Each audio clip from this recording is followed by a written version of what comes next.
नमस्कार। आइए सुनते हैं सुभद्रा कुमारी चौहान के द्वारा लिखी हुई एक कहानी, ग्रामीणा। पंडित रामधन तिवारी को परमात्मा ने बहुत धन संपत्ति दी थी, किंतु संतान के बिना उनका घर सूना था।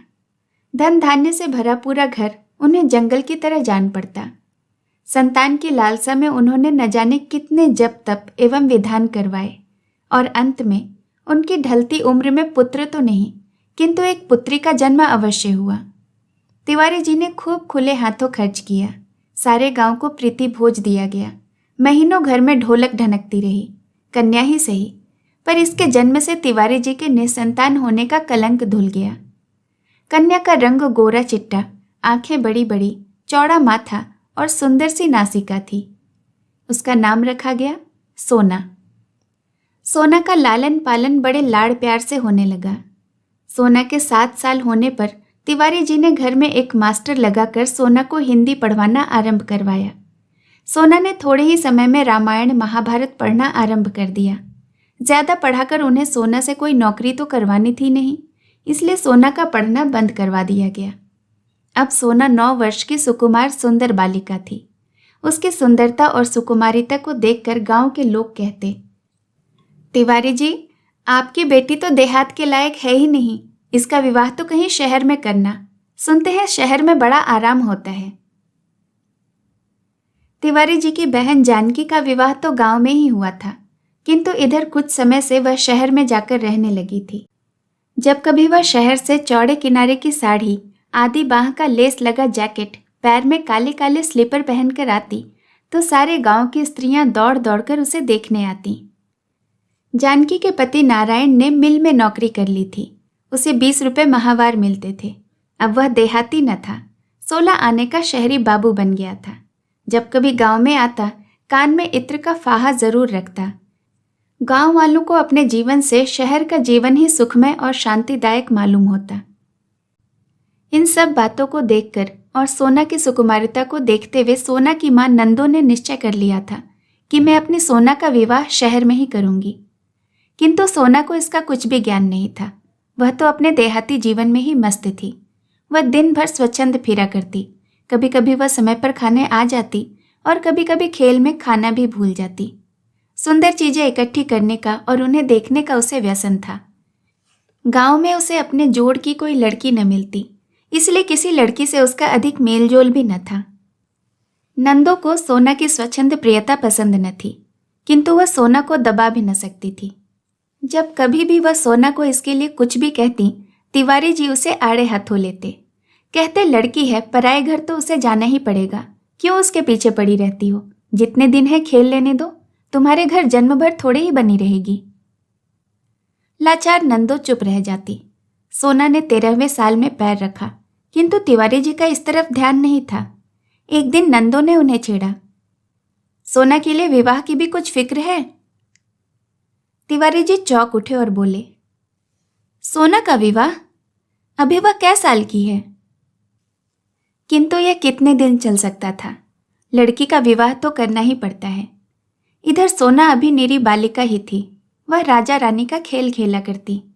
अब उसके अंग प्रत्यंग में धीरे धीरे यौवन का प्रवेश हो रहा था, किंतु सोना को इसका कोई ज्ञान न था। सोना का विवाह तय हो गया। वर की आयु 22 साल की थी। वह स्वस्थ, सुंदर एवं चरित्रवान युवक थे। वे एक प्रेस में नौकरी करते थे। 75 रुपये माहवार तनख्वाह पाते थे। घर में एक बूढ़ी माँ को छोड़कर और कोई न था। बिहार के रहने वाले थे और कुछ ही दिनों से यूपी में आए थे। पर्दे के बड़े पक्षपाती और पुरानी रूढ़ियों के कायल थे। नाम था विश्वमोहन। जब तिवारी जी ने विश्वमोहन एवं उनके घर को देखा तो उनकी खुशी का ठिकाना न रहा। विश्वमोहन बाबू पूरे साहब ही दिखते थे। उनके घर के सभी खिड़की दरवाजों पर चीकें पड़ी हुई थीं। जमीन पर दरी बिछी हुई थी, जिसके बीच में एक गोल मेज थी। मेज के चारों तरफ कुर्सियां थीं। सुंदर सुंदर प्यालों में मेज पर बैठकर चाय पीने का तिवारी जी के जीवन का यह पहला ही अनुभव था।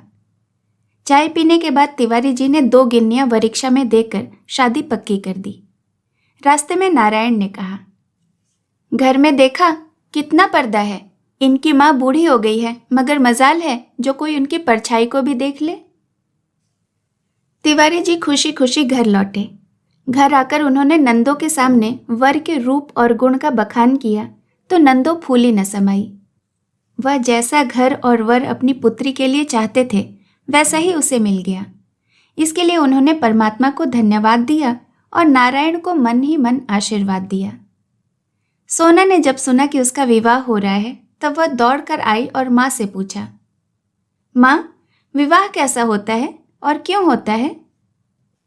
माँ समझ ही न सकी कि पुत्री को क्या उत्तर दे, किंतु चतुर जानकी ने बात बना ली। वह बोली, विवाह हो जाने पर अच्छे अच्छे गहने और कपड़े मिलते हैं, इसीलिए विवाह होता है। सास के घर जाना पड़ता है। सो तो मैं पहले से ही जानती थी बुआ जी कि विवाह होने पर सास के घर जाना पड़ता है, लेकिन मैं कह देती हूँ कि मैं कहीं ना जाऊंगी, विवाह चाहे करो या न करो। कहते हुए सोना खेलने चली गई। नंदो बोली, जानकी दीदी, तुम लोगों की कृपा से मेरी सोना सुखी रहे। जैसा उसका नाम सोना है वैसे ही उसके जीवन में सोना बरसता रहे। सोना का विवाह हो गया। रामधन तिवारी की लड़की का विवाह गांव के अन्य विवाहों से अलग था। उसमें सभी सामान शहर के लोगों के अनुरूप था। विदा के समय बेटी के रुदन को देखकर माता पिता विह्वल हो उठे। विदा के बाद पुत्री के विछोह के साथ साथ तिवारी जी को आत्मसंतोष भी था कि उनकी पुत्री अच्छे घर में ब्याही गई है और सुख से रहेगी। सोना ससुराल पहुंची। रास्ते भर तो जैसे तैसे आई, किंतु यहाँ आकर एक कोठरी में बंद कर दी गई और बाहर की साफ हवा भी दुर्लभ हो गई। उसे ससुराल का जीवन बड़ा कष्टकर मालूम हुआ। 4-6 दिनों में ही वह मुरझा गई। एक दिन विश्वमोहन ऑफिस चले गए थे। सास सो रही थी। सोना आंगन के दरवाजे तक चली गई। चिक को हटाकर जरा बाहर झांका। यहाँ देहात की सुंदरता तो न थी, किंतु हवा साफ तो थी ही। उसी समय एक बुढ़िया वहां से निकली। सोना को उसने चिक के पास देख लिया। उसने आकर उसकी सास से शिकायत की, विष्णु की अम्मा, तुम्हारे बहू के लक्षण अच्छे नहीं हैं। सोना को समझ ही ना आया कि उसे किस काम के लिए डांट पड़ रही है। चिक के पास जाकर उसने कौन सा अपराध कर दिया। इसी बीच सोना को लेने तिवारी जी आ गए। उसने मन ही मन निश्चय किया कि अब वह वापस नहीं आएगी। लेकिन शहर वाले बहू को मैके में ज्यादा दिन नहीं रहने देते। विश्वमोहन 15 दिन बाद ही सोना को लेने आ गए। वे जब आ रहे थे तो उन्हें सोना रास्ते में ही पेड़ पर चढ़ी मिली। उसके साथ और भी बहुत सारे लड़के लड़कियां थे। सोना का सिर खुला था। सोना को विश्वमोहन ने देखा, किंतु वह उन्हें न देख पाई। पत्नी के रंग ढंग उन्हें न सुहाए और उन्होंने निश्चय किया कि अब वे अपनी पत्नी को यहाँ न भेजेंगे। सोना फिर ससुराल आई। सास ने गृहस्थी का सारा भार सोना पर डालकर गृहस्थी से छुट्टी ले ली। सोना ने कभी घर का काम न किया था, अतः उसे बहुत कठिनाई हुई। धीरे धीरे उसे काम का अभ्यास हो गया। घर में रात दिन बंद रहने की आदत न थी। बाहर जाने के लिए उसका मन व्याकुल रहता। बाहर चनाजोर गरम या अन्य आवाज सुनकर वह व्याकुल हो जाती। अपना यह जीवन उसे कैद खाने के समान लगता। सोना बहुत दिनों तक अपने आप को रोक न सकी। वह पति एवं सास की आंखें बचाकर गृह कार्य के पश्चात कभी कभी खिड़की, कभी दरवाजे के पास खड़ी होकर या जैसा मौका मिलता जाकर खड़ी हो जाती। बाहर का दृश्य, हरे भरे पेड़ पत्तियां देखकर उसे कुछ शांति मिलती। मोहल्ले वालों को यह बात सहन न हुई। कल की आई हुई बड़े घर की बहू सदा खिड़की दरवाजों से लगी रहे। पुराने विचार वाले पर्दे के पक्षपातियों को सोना की हर बात में बुराई नजर आने लगी। इसी बीच किसी काम से सोना की सास को कुछ दिनों के लिए गांव जाना पड़ा। अब पति के ऑफिस जाने के बाद वह स्वच्छंद हिरनी की तरह फिरा करती। कोई रोकने टोकने वाला तो था ही नहीं। कभी कभी वह चिक के बाहर भी चली जाया करती। आसपास की कई औरतों से उसकी जान पहचान भी हो गई। वे लोग सोना के घर आने जाने लगी। वह लोग जो सोना से घुल मिलकर घंटों बातें किया करते थे, बाहर जाकर उसके विषय में न जाने क्या क्या कहते। धीरे धीरे इन बातों की चर्चा विश्वमोहन के कानों में भी जा पहुंची।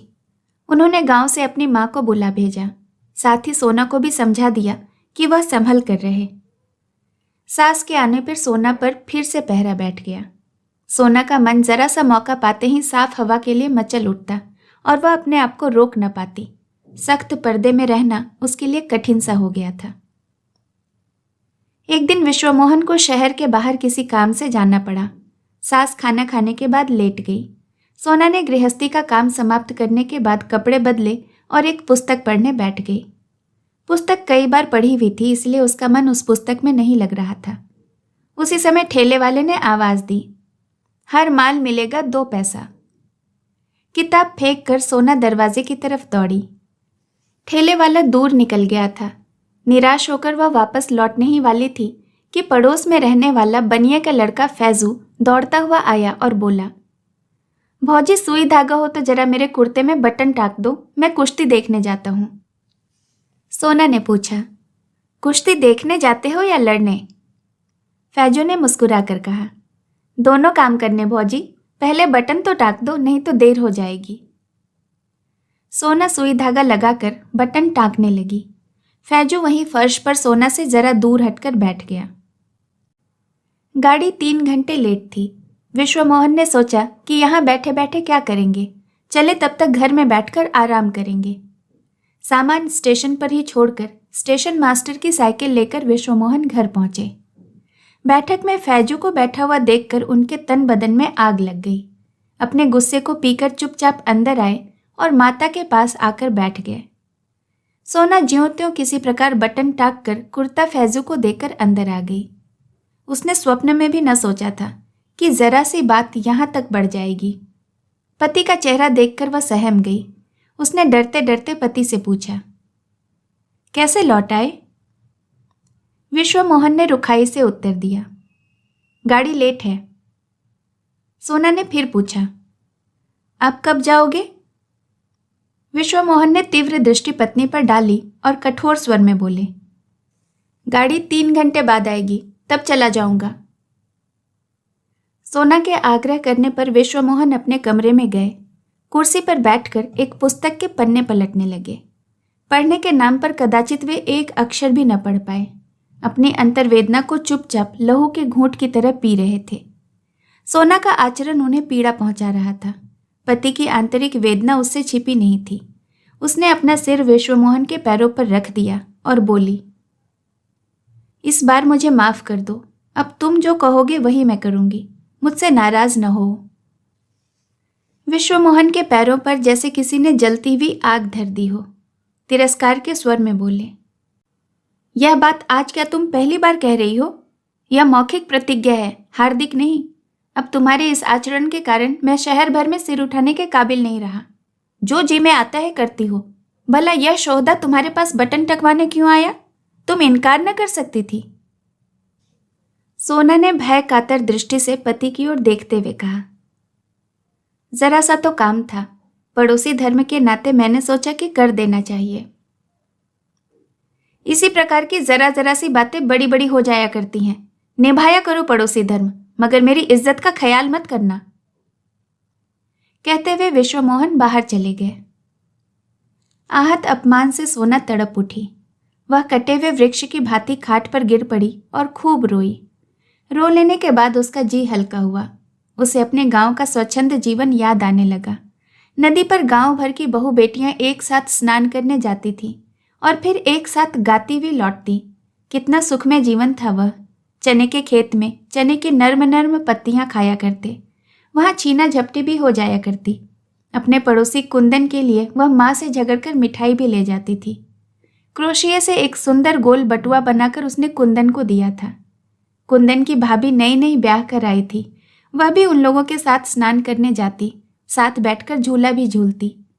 फिर मैंने ऐसा कौन सा पाप कर डाला कि इन्हें शहर में सिर उठाने की जगह नहीं रही? यदि किसी का कुछ काम कर देना पाप है, तो शायद यह पाप जाने अनजाने मुझसे होता ही रहेगा। मेरे कारण उन्हें पग पग पर लांछित होना पड़े तो मेरे इस जीवन का क्या मूल्य है? ऐसे जीवन से तो मर ही जाना अच्छा है। मैं इस घर के अंदर पर्दे में नहीं बैठी रह सकती। यही मेरा अपराध है ना? इसी के कारण तो लोग मेरे आचरण पे धब्बे लगाते हैं। मैं लोगों से अच्छी तरह बोलती हूँ, प्रेम पूर्वक व्यवहार करती हूँ, यही मुझ में बुराई है ना? आज उन्हें मुझ पर क्रोध आया। उन्होंने तिरस्कार के साथ मुझे झिड़क दिया। इसमें उनका कोई कसूर नहीं। पत्थर के पाट पर भी रस्सी के रोज रोज घिसने से निशान पड़ जाते हैं। फिर वे तो देवतुल्य पुरुष हैं, उनका हृदय तो कोमल है। इन अपवादों का असर कैसे न पड़ता। रामचंद्र जी ने भी तो जरा सी ही बात पर गर्भवती सीता को वनवास दे दिया था। फिर ये तो साधारण मनुष्य ही हैं। इन्होंने तो जो कुछ कहा ठीक ही कहा। इस पर मेरा कौन सा दोष है। जब इन्हीं को मेरा आचरण अच्छा नहीं लगता तो मैं जी कर क्या करूंगी। इसी प्रकार के अनेक संकल्प विकल्प सोना के मन में आए और चले गए। 3 दिन बाद विश्वमोहन लौटे। जाने के पहले उनमें और सोना में जो कुछ बातचीत हुई थी वे उसे प्रायः भूल से गए थे। सोना के लिए एक अच्छी सी साड़ी, स्लीपर और कुछ हेयर क्लिप लिए हुए वे घर में आए, किंतु सामने ही चबूतरे पर उन्हें फैजू बैठा हुआ मिला। विश्वमोहन उसे देखते ही तिलमिला उठे। सारी बातें ज्यों की त्यों ताज़ा हो गई। चेहरा फिर गंभीर हो गया। घर आकर वे सोना से एक बात भी न कर पाए। माँ से 2-1 बात कर बिना भोजन किए ही ऑफिस चले गए। सोना से यह उपेक्षा सही न गई। पिछले 3 दिनों से वह खिड़की दरवाजे के पास भी न गई थी और उसने यह निश्चय कर लिया था कि अब वह कभी खिड़की दरवाजे के पास नहीं जाएगी। विश्वमोहन के व्यवहार ने उसे अधिक खिन्न कर दिया। अपने जीवन को समाप्त करने का उसे और कोई साधन न मिला। आंगन में लगे धतूरे के पेड़ से उसने 2-3 फल तोड़ लिए और उन्हें पीसकर पी गई। कुछ ही क्षण बाद सोना के हाथ पैर अकड़ने लगे। उसकी जबान ऐंठ गई और चेहरा काला पड़ गया। वह देख रही थी किंतु बोल नहीं सकती थी। इसी समय तिवारी जी सोना को विदा करवाने आ पहुंचे। सोना पिता को देखकर बहुत रोई। देखते ही देखते सोना के प्राण पखेरु उड़ गए। सोना सदा के लिए शांति की नींद सो गई। अवसाद की विषैली वायु उसे छू भी न सकती थी। घर भर में कोहराम मच गया। शाम 6 बजे विश्वमोहन जी ऑफिस से लौटे। घर में रोने की आवाज़ सुनकर उनका हृदय किसी अज्ञात आशंका से कांप उठा। घर आकर देखा कि तिवारी जी कन्या की लाश को गोद में लेकर दहाड़े मारकर रो रहे थे। इस बीच तिवारी जी कई बार कन्या को लेने आ चुके थे, किंतु विश्वमोहन ने विदा नहीं किया था। विश्वमोहन व तिवारी में कोई खास बातचीत न हुई। अंतिम संस्कार के बाद जब विश्वमोहन लौटे तो मेज पर उन्हें सोना का पत्र प्राप्त हुआ। मेरे देवता, मैं मर रही हूँ। मरने वाला झूठ नहीं बोला करता। आज तो अंतिम बार विश्वास कर लेना। मैं निर्दोष थी। मुझे लगता है या तो यह दुनिया मेरे लायक नहीं या मैं इस दुनिया के लायक नहीं। इस छल कपट से परिपूर्ण संसार में मुझे भेजकर विधाता ने उचित नहीं किया। आप मेरी एक कठिनाई नहीं समझ सके। एक वातावरण से दूसरे वातावरण में पहुंचकर मैं अपने आप को शीघ्र ही अनुकूल नहीं बना पाई। अपने मरने का मुझे कोई अफसोस नहीं। दुख है तो केवल इस बात का कि आपको सुखी न कर सकी। अभागिनी, सोना। इस कहानी को सुनने के लिए आपका बहुत बहुत धन्यवाद। दोस्तों, ऐसी और भी कहानियाँ सुनने के लिए आप मेरे चैनल को ज़रूर सब्सक्राइब करें। फिर मिलूंगी एक नई कहानी के साथ। नमस्कार।